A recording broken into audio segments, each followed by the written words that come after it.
Assalamualaikum. Maman Sidi Mitwar Babala. Bina karante bet bazi. Eid जे पुरमुसरत ख़ुशीअ जे मौक़े ते ॿिन अखरनि ते चटा बेटी पार्ट नंबर 63। कुझु त कुर्ब कर सजण साईं, ईद जे पुरमुसरत ख़ुशीअ जे मौक़े ते तूं अचु। अलफ जे अचु तूं सखीअ खां शूम भलो जो तुर्त ॾे जवाबु।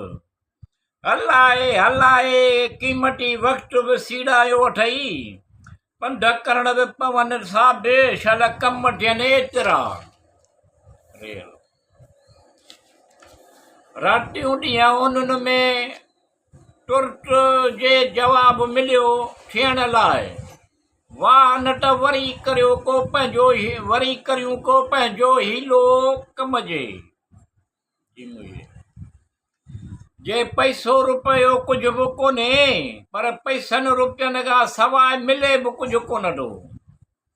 वण जो वापारु पोरियो महिनत कमु कार करणु उजरत खां सवाइ बि थिए कोन थो।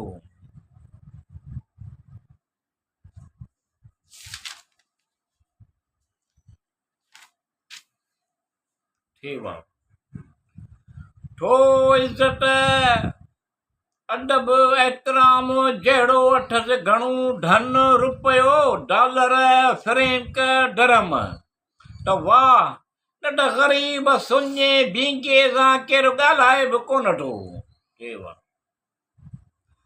तो खाधो पीतो दारियाश या सफ़री सहूलतूं में अथसि पाउंड रियाल टको, त वाह न त कमज़ोर ज़ईफ़ हीणे कंगले खे केरु पुछे बि कोन थो। थो करे ख़ैर ख़ैरात नंगर न्याज़ सवाब घणा अथसि दीनार रंगत करोना भाट, लिबास ओमदा साफ़ पाक पोशाक, त वाह न त पंहिंजो ॼण गॾु रहाइस बि कोन थो। थो थिए कोन तोहफ़ो, थो थिए कोन नफ़ो फ़ाइदो एतिरो कन्फेक्शनरीअ जे दुकान में, या नफ़ो फ़ाइदो थिए मिठूअ खे अल रहमान अल रहीम अर्ज़ु करे पियो थो। थो करे गनी या गनी कंडो रहम वकरम कर, गफ़ूर आहे शकूर आहे कंडो रहम करम कर। कापुरे करियो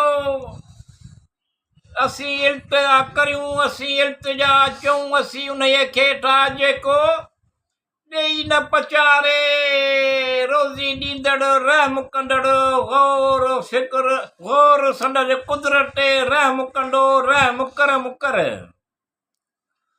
करे कुर्ब तूं आए अंगण ते तुंहिंजा लख ठोरा, तूं बचार कदम भरे आए तुंहिंजा लख ठोरा।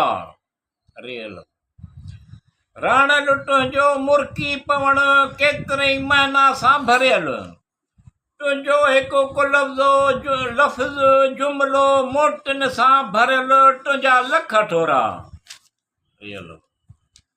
राण लाइ कई जुमिला टकियो टोरियो ॻाल्हाईंदो, छा सम्झा कहिड़ियूं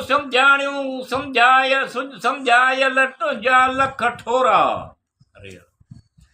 राणल तुंहिंजे हिकु हिकु ॻाल्हि वज़नाइटी काराइटी, मिठू तुंहिंजो हर लम्हो तुंहिंजो अंदाज़ ॾाढो वणंदड़ मोयल तुंहिंजा लख ठोरा।